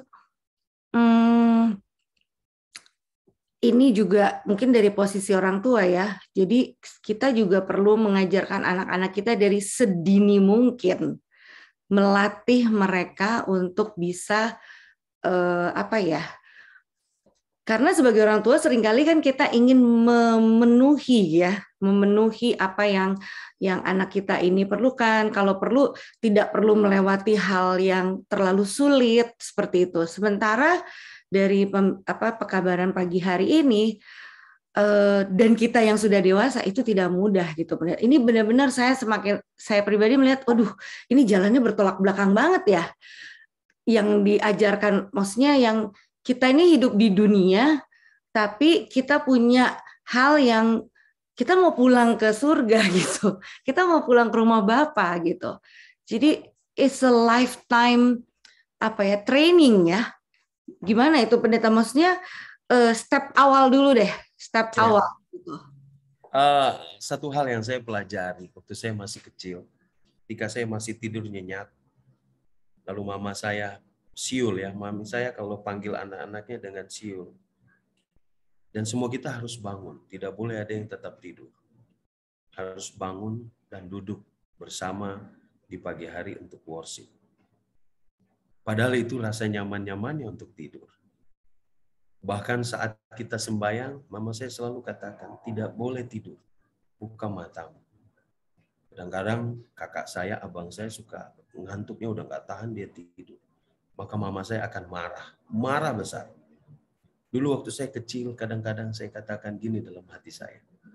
Kenapalah mami harus bikin susah kita dengan hal-hal yang membuat kita tidak nyaman. Lalu mama saya suka mengajar kami bekerja. Semua harus tahu bekerja. Semua harus tahu melakukan tugasnya. Kadang-kadang kita berpikir sebagai anak, kami maunya enak, kami maunya bermain. Tidak ada halangan, tidak ada hambatan. Tapi sebelum kami bermain harus ada pekerjaan harus dilakukan. Kadang-kadang saya berpikir ini membuat kebahagiaan kami menjadi susah, membuat hidup kami menjadi ribet. Tetapi setelah saya besar, baru saya sadar, seandainya ibu saya tidak mengajarkan saya untuk kerja, maka saya menjadi seorang anak yang tidak tahu bekerja sampai hari ini. Saya menjadi seorang anak yang mungkin tidak tahu artinya tanggung jawab. Nah, kadangkala orang tua berpikir, janganlah kamu kerja, nak. Nah, cukuplah papa mama dulu susah. Papa mama dulu susah, pokoknya kamu yang penting sekarang tahunya sekolah, makan, tidur, belajar. Itu saja. Kadang-kadang kita berpikir itu bagus. Tetapi betapa salahnya kita karena dengan bekerja, kelihatannya sulit, kelihatannya berat, mengambil waktu main, tetapi ternyata itu membentuk karakter dan mengajarkan mereka untuk artinya bertanggung jawab. Saya lihat hal itu sangat jelas, Mira, ketika saya jadi kepala asrama. Saya bisa melihat bagaimana anak-anak yang di rumah dididik orang tuanya bekerja dengan mereka yang tidak dididik orang tuanya untuk bekerja. Saya suka melihat anak-anak muda yang selalu segala sesuatu orang tua yang lakukan. Bahkan mendaftar saja ditemani orang tua. Sampai pada akhirnya, dia sampai akhir semester di Unai, Artinya dia sudah tingkat 4, dia masih mengharapkan orang tuanya untuk menemani dia mendaftar. Dan betapa sedihnya orang-orang yang seperti itu, yang manja, yang harus dengan orang tua, ketika menghadapi situasi dunia pekerjaan yang nyata, mereka takut, mereka ragu ketika harus berhadapan sendirian dengan seorang yang akan menginterview mereka. Kenapa? Karena mereka selalu diajar bergantung kepada orang tua. Sebenarnya meninggalkan zona nyaman, membiarkan hidup sedikit stres, itu akan membantu anak-anak kita berkembang. Seperti itulah yang Bapa inginkan ketika Bapa mengizinkan Israel harus melewati 40 tahun perjalanan untuk tiba di tanah Kanaan. Dan hal yang sama juga, kita yang hidup saat ini, saudara-saudara, menjelang kedatangan Yesus, Allah mengizinkan kita tidak melewati yang instan untuk menjadi anak Allah. Allah izinkan kita harus melewati situasi yang tidak nyaman. Namun jangan lupa, semuanya itu untuk kebaikan kita. Semuanya adalah untuk kebaikan kita. Itu mungkin yang saya bisa tambahkan. Mira. Oke, Pendeta. Miranda, Tante mau nanya nih, Pendeta, saya mau nanya. Silakan Tante Ceni. Silakan. Oke, silakan Pak. Seperti kita di tempat Pondok Indah, kayaknya udah terlalu nyaman kita di gereja nih. Bagaimana nih supaya kita keluar dari zona aman di Pondok Indah? Makasih Pendeta, karena kita di Pondok Indah di TTPI kayaknya sudah terlalu aman, sudah terlalu zona aman kan Miranda kita. Oke, makasih. Terima kasih Tante Jenny. Sebenarnya kekristenan yang baik adalah kita keluar dari ibadah menjadi seorang yang menghidupkan firman yang dikhotbahkan. Kita seringkali nyaman setiap Rabu malam, setiap Sabat datang ke gereja. Tapi siapa kita ketika kita keluar dari gereja? Apakah kita mempraktekkan firman yang disampaikan? Ketika kita menginjil, sebenarnya kita sedang meninggalkan zona nyaman. Tapi orang takut menginjil. Yang pertama, orang pikir kalau kita menginjil, kita sedang menyinggung hati orang lain. Ketika kita memperkenalkan Yesus, kita takut. Kita malu. Seolah-olah itu menurunkan harga diri kita. Padahal tidak. Itu hal yang penting yang Yesus minta. Karena keselamatan, kenal Yesus, tidak boleh hanya menjadi bagian kita dan orang sekitar kita tidak tahu. Jadi Tante Jenny, yang dimaksud dengan meninggalkan zona nyaman adalah, maukah jemaat TTPI selesai khotbah, pergi keluar dari gereja, bertemu dengan orang-orang yang belum mengenal kebenaran, yang ada banyak di banyak tempat hidup, dan melayani mereka dengan sepenuh hati. Ada banyak orang berada dalam zona ketidakmampuan, berada di tempat-tempat susah yang kita mampu, kita bisa lihat. Bukan sekedar memberikan uang saja, kehadiran kita di sana. Ada banyak orang yang saat ini di penjara yang membutuhkan perhatian kita, yang bukan sekedar saja mengantar makanan, tetapi menempatkan diri kita di dalam segala kesusahan mereka. Ada banyak hal yang kita perlu lakukan untuk meninggalkan zona nyaman, bukan sekedar di bawah tempat gereja yang indah, tetapi kita keluar dari hari Minggu sampai hari Jumat untuk menjadi seperti Yesus bagi keluarga kita, bagi tetangga kita, bagi tempat kita bekerja, bagi lingkungan tempat kita tinggal. Itu yang dimaksud Tante Jenny. Adakah kita mau meninggalkan zona nyaman kita? Kadang-kadang kita seperti seorang Kristen yang tinggal di tempat eksklusif, yang tidak mengenal tetangga kita, yang tidak mau bergaul dengan sesama kita, yang tidak mau meluangkan waktu untuk mendengar orang lain yang mau cerita tentang masalah hidupnya. Kita terlalu sibuk dengan aktivitas kita, dan kita lupa untuk menjangkau. Yesus bilang, Aku mencari domba-dombaku yang hilang. Aku cari. Itu tindakan sengaja. Aku cari. Aku meninggalkan yang 99 dan aku cari domba itu. Yesus pergi meninggalkan kenyamanannya. Dia bisa tidur ketika masih ada 99 domba. Tapi Yesus pergi mencari yang satu dan membawanya pulang. Waktu mencari yang satu, itu repot. Itu susah. Kalau ada anggota jemaat yang suka ngambek lalu tidak pergi gereja, seringkali anggota jemaat kan biarin aja, nggak usah diurusin. Kalau ada orang yang kecewa lalu tidak lagi pernah hadir di gereja, kita seringkali mari kita doakan. Aduh kasihan. Tapi Yesus bilang, pergi kepada mereka. Bawa mereka datang kepadaku. Tidak heran gereja kita pada waktu laporan terakhir tahun 2020 bulan Desember di General Conference, dari sekian puluh juta yang dibaptis dalam 1 tahun, Anda tahu berapa persen yang hilang dalam tahun itu? 46% hilang. Kalau kita hitung hanya 1 juta orang dibaptis, 1 juta orang dibaptis, berarti ada 460.000 anggota jemaat yang hilang di tahun itu. Bukankah sia-sia? Kenapa bisa hilang?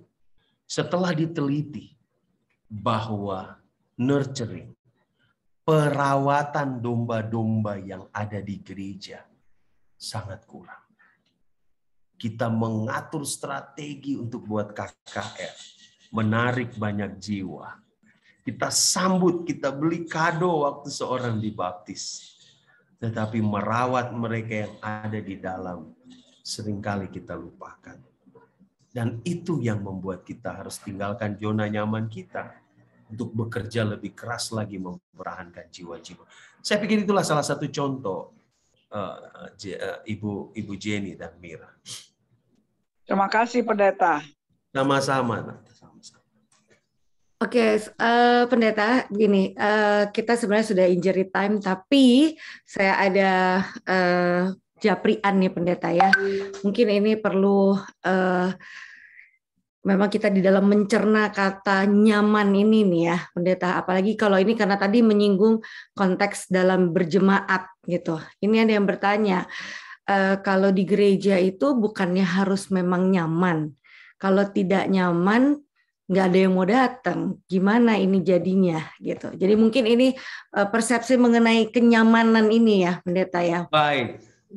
Konteksnya gimana persepsinya? Baik, saya mau katakan kepada Anda, tidak ada yang salah ketika Anda punya gereja yang nyaman. Tetapi yang salah adalah ketika seluruh pendeta, majelis, dan anggota jemaat yang sudah terlalu nyaman datang kebaktian lalu lupa menginjil. Lupa menjangkau orang-orang susah.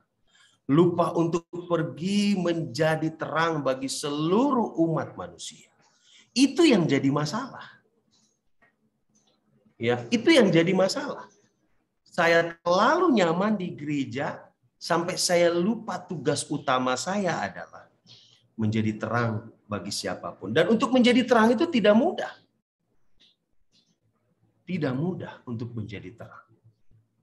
Tetapi yang Tuhan minta adalah kita berani nggak tinggalkan kenyamanan kita dalam hal kehidupan yang selama ini seperti yang dunia inginkan. Untuk berubah dan mengambil jalan Yesus. Apa jalan Yesus? Mengosongkan dirinya. Menganggap dirinya tidak ada. Meninggalkan semua popularitas. Hanya untuk menjangkau orang yang dalam keadaan mati untuk mengenal Tuhan. Ya, Pendeta Pendi Sitohang menulis satu kalimat yang bagus. Seorang pendeta saat ini banyak yang sudah terlalu nyaman. Ya, juga terlalu nyaman dalam kebaktian. Dari rumah ibadah itu pun suka terlambat karena terlalu nyaman masuk ke Zoom. Dunia ini terlalu nyaman. Dan saya harus akui pendeta benar apa yang kita tuliskan. Ada banyak pendeta yang mencari zona nyaman. Semua mengejar tempat yang nyaman. semua mencari gereja yang kalau boleh sudah dapat gaji dari organisasi, tapi kalau boleh dapat juga berkat dari gereja. Semua senang kalau dapat itu. Kalau boleh mencari tempat yang paling nyaman, yang paling mudah terjangkau. Kadangkala kalau setiap hari Minggu, 1 minggu yang berlalu, ada daftar perlawatan. Saya ini sebagai seorang pendeta, saya ngomongnya. Pergi melawat itu kelihatannya enak. Kita pergi ke rumah orang. Tapi tahukah saudara, kadang-kadang itu pergumulan. Pergumulan untuk apa? Pergumulan untuk kita meninggalkan rumah kalau kita sudah terlalu nyaman. Tetapi seorang pendeta, dia akan pergi. Kalau perginya ke anggota yang kaya, kelihatannya enak. Tetapi kalau perginya ke anggota yang susah, itu bisa jadi sesuatu yang tidak menyenangkan. Saya jarang ditaruh di tempat besar. Saya selalu taruh di desa-desa dan di pegunungan pernah. Yang lebih banyak kita lakukan adalah kita yang lebih banyak memberi. Karena kasihan. Ada satu anggota, kalau kita datang, dia nggak makan. Tidak mungkin kita tidak kasih berkat buat dia. Tidak mungkin. Saya pendeta yang dusta kalau saya tidak sesuai dengan panggilan saya, kalau saya tinggalkan. Ada anggota jemaat saya sudah tua, tidak ada anak yang perhatikan dia. Tidak mungkin kami tidak perhatikan. Itulah yang sering terjadi. Namun tidak sedikit juga apa yang pendeta Pendi katakan. Ada juga pendeta yang hanya mencari kenyamanan hidup. Kenapa orang berjuang untuk mendapatkan posisi? Karena ada kenyamanan di sana. Nah, Tuhan bilang pagi ini, salah satu karakter Yesus di buku Filipi 2 ayat 4 adalah tinggalkan zona nyaman. Apakah kalau saya meninggalkan zona nyaman, lalu Tuhan mau saya menderita? Tidak. Pada waktu saya berada di tempat yang kecil dan gaji saya harus saya simpan untuk memberi, Tuhan tetap membuat saya cukup selama 1 bulan. Tuhan membuat saya tetap bisa makan bersama istri dan anak-anak. Saya percaya pendeta Pendi punya pengalaman yang luar biasa dalam pelayanannya. Ya, bahkan saudara-saudara, ketika kita beribadah dengan Zoom seperti pendeta Pendi katakan, banyak dari kita ada di dalam kebaktian secara fisik kelihatan nama kita, tapi hanya sekedar kita taruh saja kita punya gambar di situ atau nama di situ, tapi kita tidak fokus mendengarkan. Bahkan kita tidak menggunakan sebagaimana selayaknya kita pergi ke gereja pakaian kita. Jadi inilah hal yang perlu kita perenungkan. Ketidaknyamanan yang kita sengaja lakukan yang pada akhirnya membuat kita tidak bertumbuh dewasa. Dan itu berbahaya. Itu sangat berbahaya. Oke, jadi jelas. Bagi Anda yang baru datang hari ini, yang tidak dengar 2 pelajaran sebelumnya, saya akan masukkan pelajaran ini ke chatbox supaya Anda bisa mendownloadnya. Terima kasih pendeta, sangat terbangun karena kita selama ini sudah terlalu nyaman ini emang. Hidup ini orang Advent udah terlalu nyaman. Udah terlalu enak gitu. Sedikit aja macet udah mengeluh. Iya, makasih pendeta. Ya. Jadi mudah-mudahan bagi yang tadi bertanya cukup jelas ya, konteks nyamannya itu kita memang di dalam berjemaat perlu punya rasa nyaman. Tapi yang dimaksud keluar dari zona nyaman ini adalah untuk membawa terang, untuk membagikannya, mau melayani orang lain ya. Seperti Tuhan Yesus datang ke dunia ini bukan untuk dilayani, padahal dia raja, tapi untuk melayani. Mungkin kita harus akhiri dulu sesi kita hari ada pertanyaan satu boleh? Oh, boleh, silahkan. Siapa nih? Marlin. Oh iya, hai Kak, silakan. Halo, shalom pagi. Ya, ini juga. Ya, boleh Kak, silakan Kak. Ya, thank you. Pak Pendeta, jadi saya mau tanya, memang ini menarik sekali ya mengenai zona nyaman ya. Jadi yang saya mau tanyakan adalah sekarang ini kan tentunya kita ketahui bersama kalau di satu jemaat tuh sering ada konflik ya seperti itu. Nah, apalagi konflik misalnya di antara para majelis. Nah, karena konflik tersebut adalah majelis yang akhirnya tidak aktif kembali untuk melayani di gereja. Dengan alasan adalah mereka merasa nyaman untuk berbakti di tempat lain. Karena kan kalau sekarang online gampang sekali ya, kita di Hope Channel atau di mana, kita tinggal cari, atau gampang sekali lah kita tinggal pilih-pilih, boleh dikatakan seperti itu. Nah, jadi yang saya mau tanyakan adalah ada beberapa yang menyatakan, ya sudahlah, biar aja mereka, maksudnya orang yang meninggalkan kebaktian di gerejanya sendiri atau tidak mau melayani lagi, biarlah mereka mencari apa yang mereka mau gitu kan, mereka sudah dewasa secara rohani karena mereka sudah majelis gitu. Jadi sepertinya tidak ada rasa mau menjangkau mereka lagi. Apalagi misalnya yang meninggalkan itu adalah memang majelis yang apa ya, boleh dikatakan buat masalah. Oh, bukan pendeta. Jadi merasa bahwa apa yang dia pikirkan itu sudah benar gitu. Jadi mungkin takut terjadi konflik yang lain lagi sehingga ada efek pembiaran gitu ya Pak Pendeta. Jadi bagaimana ya Pendeta? Apakah memang seperti itu kita menganggap dia memang sudah dewasa secara rohani sehingga ya udah kalau mau balik aja lagi gitu, atau kalau mau kalau mau melayani aja lagi. Toh nanti balik lagi atau bagaimana gitu Pak Pendeta.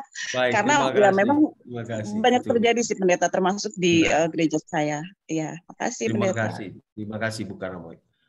Ini banyak terjadi di antara umat Tuhan di gereja.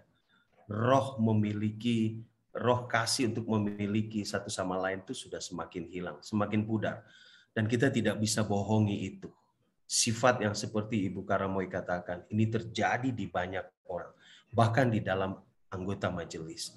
Saudara bayangkan ya, kalau saudara baca buku 1 Timotius 3 dan Titus pasal 1, siapa saja yang boleh diangkat menjadi pengurus jemaat. Ada satu karakter yang sangat penting yang Paulus bilang. Karakter seorang pengurus jemaat adalah dia mau melayani dan dia adalah seorang yang betul-betul mengasihi jemaatnya. Jika saya seorang majelis, lalu ada satu anggota jemaat saya yang tidak hadir, lalu saya berpikir bahwa biarin aja, dia udah gede, nggak usah diurus, biarin aja. Biar dia sendiri yang ambil bagian, biar dia sendiri yang putuskan, dia mau di sini terus atau tidak. Nah, ini satu kesalahan. Kesalahannya kenapa? Karena Yesus, saya kasih contoh Yesus. Yesus punya 12 murid dan tidak kedua-12-nya itu seringkali menyakiti hatinya. Apalagi 2 nama yang paling sering yang Nyonya White sebut menjadi pusat perhatian Yesus, yaitu Petrus dan Yudas. Dan kalau Anda baca cerita hidupnya, dua-duanya inilah yang akhirnya mengkhianati Yesus. Tapi Roh Nubuat katakan untuk kedua orang inilah Yesus paling banyak memberikan perhatiannya. Yesus paling banyak memberikan perhatiannya. Kadangkala di gereja itu ada banyak orang yang punya sifat aneh, yang punya sifat unik. Dan seringkali orang yang unik itu kita malas untuk berkomunikasi dan kita malas untuk memperhatikan. Tetapi Yesus mengajarkan kita pagi ini meninggalkan zona nyaman kita untuk mencarinya. Kenapa Yesus taruh perumpamaan tentang mencari domba yang hilang? Mencari domba yang hilang mengajarkan kita, siapapun kita, bukan hanya majelis, anggota jemaat, mencari mereka yang sengaja kadang-kadang menghilangkan dirinya. Kita harus cari. Kadang-kadang itu bertentangan dengan isi hati kita. Tapi Ibu Karamoy, Yesus bilang kita harus cari. Dengan mencarinya, kita sedang melakukan apa yang Yesus katakan. Justru perhatikan baik-baik kalau kita bandingkan orang yang kita tidak cari itu dengan diri kita. Tahukah Anda kalau kita gunakan sifat yang sama seperti itu kepada Yesus? Kalau hari ini anggota majelis itu yang ngambek dan tidak lagi ke gereja. Coba tanyakan diri kita masing-masing. Berapa kali kita menyakiti hati Tuhan dan menjauh dari Tuhan? Dan coba bayangkan kalau Tuhan melakukan hal yang sama dengan cara berpikir kita. Oke, silakan kamu pergi, urusi dirimu. Kalau kamu udah capek, balik lagi. Tidak. Justru untuk kita yang seringkali meninggalkan Yesus, di situ Yesus pergi dan mencarinya. Apa buktinya? Jemaat Laodikia adalah buktinya. Di mana jemaat yang merasa dirinya sudah sempurna, tapi justru Yesus pergi ke pintu hati mereka dan mengetuknya. Apa artinya? Yesus pergi mencari mereka.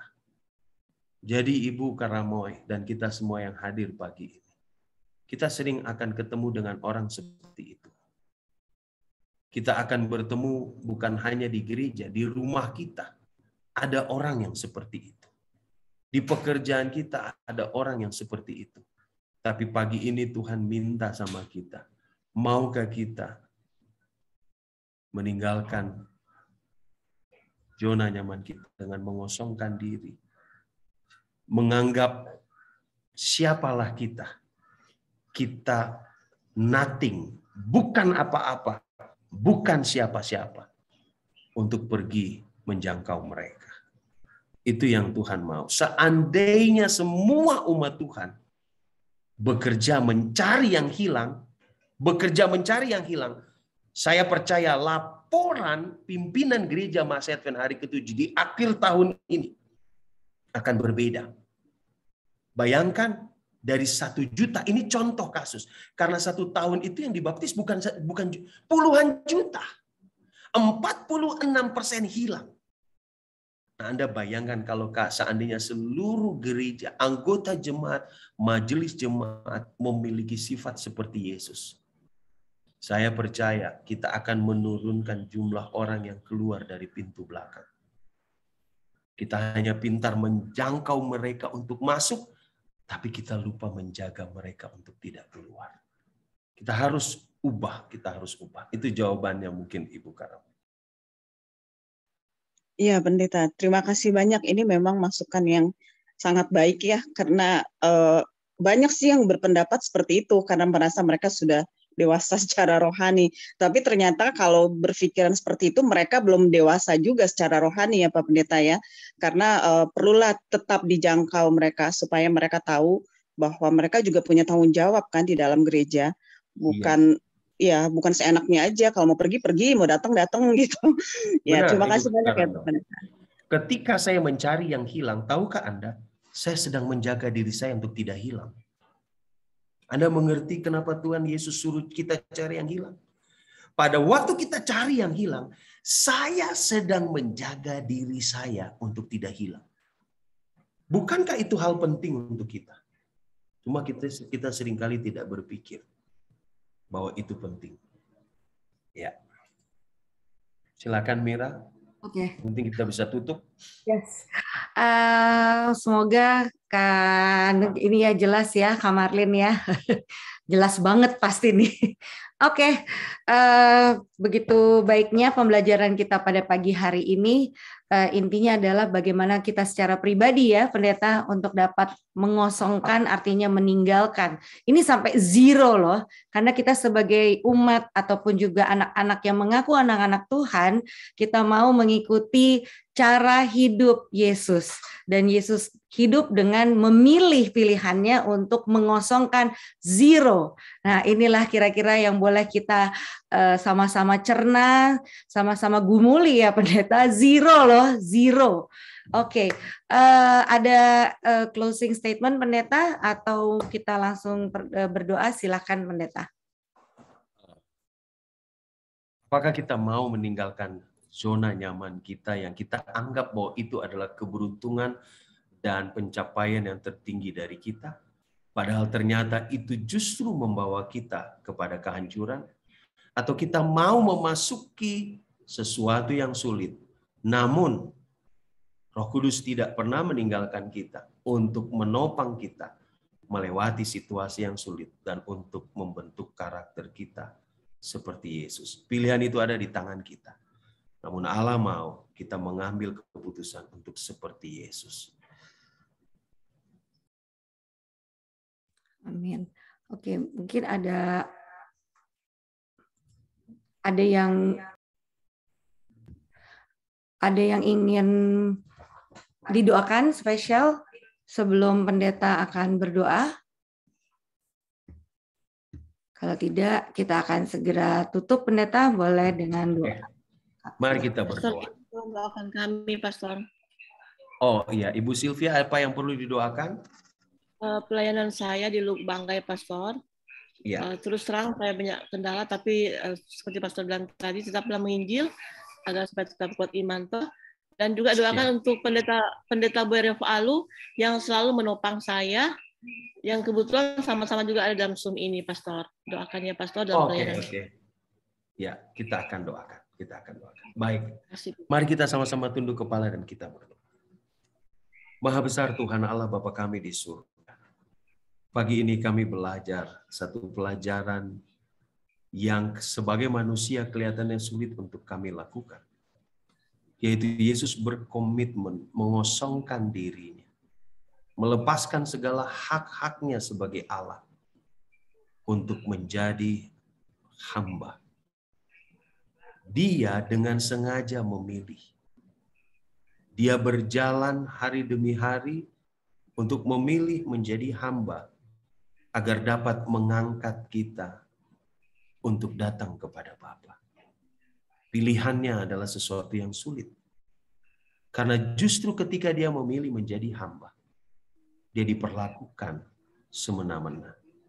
Dia diperlakukan tidak selayaknya manusia. Namun Yesus tahu resiko itu. Dan dia tahu bahwa semua itu dia lakukan karena cintanya kepada manusia.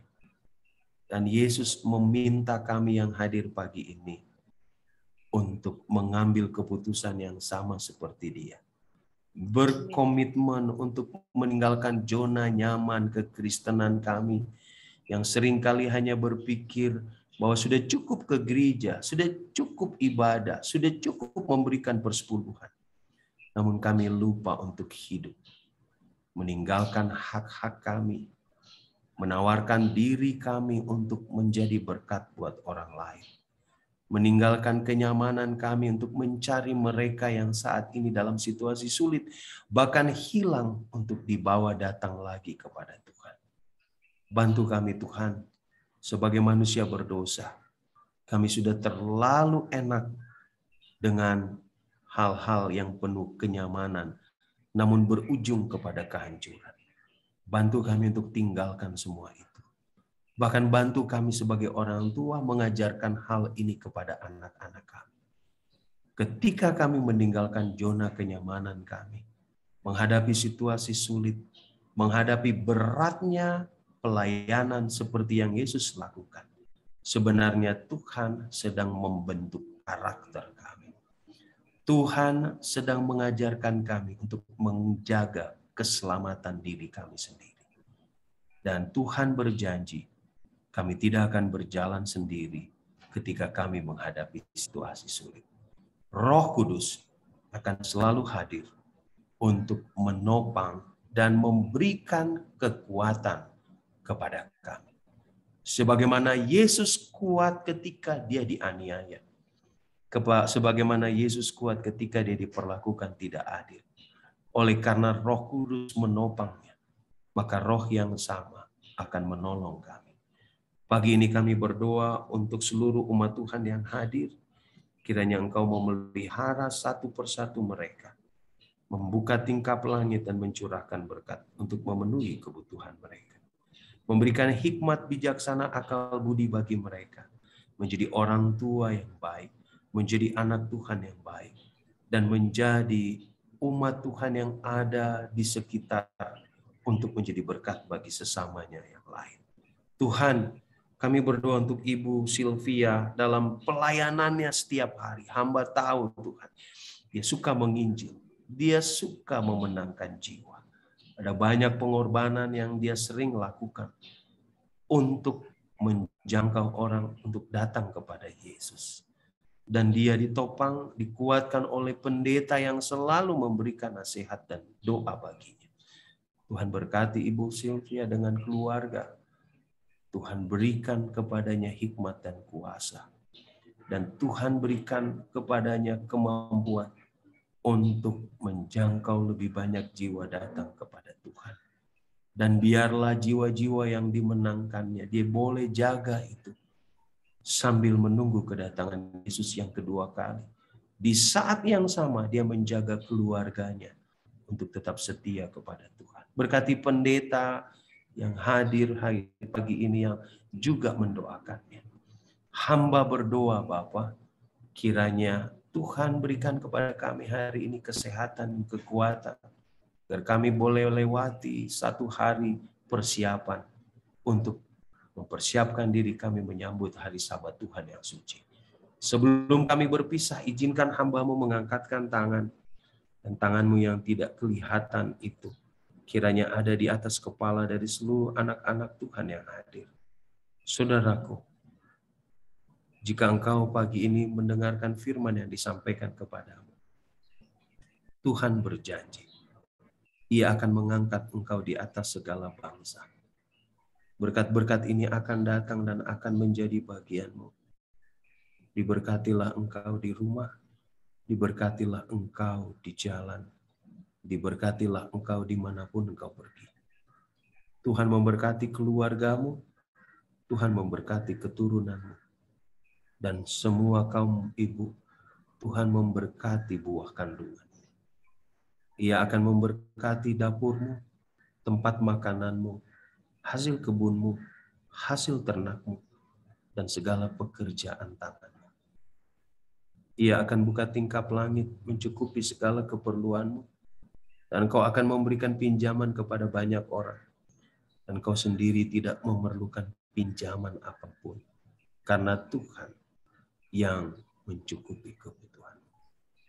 Tuhan akan mengangkat engkau menjadi kepala dan bukan ekor. Dan engkau akan terus naik dan tidak akan turun. Tuhan tidak akan mengizinkan seorang pun menjatuhkan engkau. Karena Ia akan menjagamu. Ia berdiri di depanmu, di sampingmu, di belakangmu. Dan matanya terus mengawasi engkau siang dan malam. Ia berjanji, Ia tidak akan pernah memberikan kepadamu penyakit seperti yang Ia pernah berikan kepada bangsa Mesir. Dan jika engkau sakit, Dia berjanji, Dialah yang akan menjadi penyembuhmu. Penyembuh fisikmu dan terlebih penyembuh hatimu dan dirimu dari segala dosa-dosa masa lalu.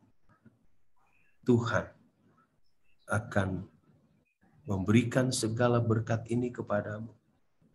Jika engkau takut akan Tuhan, menuruti segala perintahnya, dan tidak menyimpang dari ketetapan-ketetapan yang diberikan kepadanya. Tuhan memberkati dan melindungi engkau. Tuhan menyinari engkau dengan wajahnya dan memberi engkau kasih karunia. Tuhan menghadapkan wajahnya kepadamu dan memberi engkau damai sejahtera. Kasih Allah Bapa, kasih karunia Yesus Kristus, persekutuan Roh Kudus menyertai seluruh umat Tuhan yang hadir pagi hari ini bersama keluarga. Dari sekarang sampai Maranatha. Mari kita semua yang ada sama-sama mengatakan amin. Amin. Amin. Terima kasih. Sesi kita sudah berakhir dan mungkin kita bisa lakukan ya. Kita terapkan bagaimana kita mengkosongkan diri kita dan kita ketemu Jumat depan oleh karena kasih karunia Tuhan ya. Kita semua sehat dan mungkin nanti kalau ada yang mau sharing bagaimana pengalaman mengenolkan diri. Sampai bertemu. Selamat hari persiapan Sabat. Tuhan memberkati. Terima kasih pendeta. Tuhan berkati semua. Terima kasih Bu Jenny. Tuhan berkati. Sampai ketemu. Terima kasih Pak Pendeta. Terima kasih. Tuhan berkati. Tuhan berkati pendeta. Tuhan berkati. Tante belum Jumat. Tante masih hari Kamis. Oh iya. Oke, Tante. Mari. Terima kasih pendeta. Iya, mari. Terima kasih. Terima kasih. Ya. Makasih, Mir.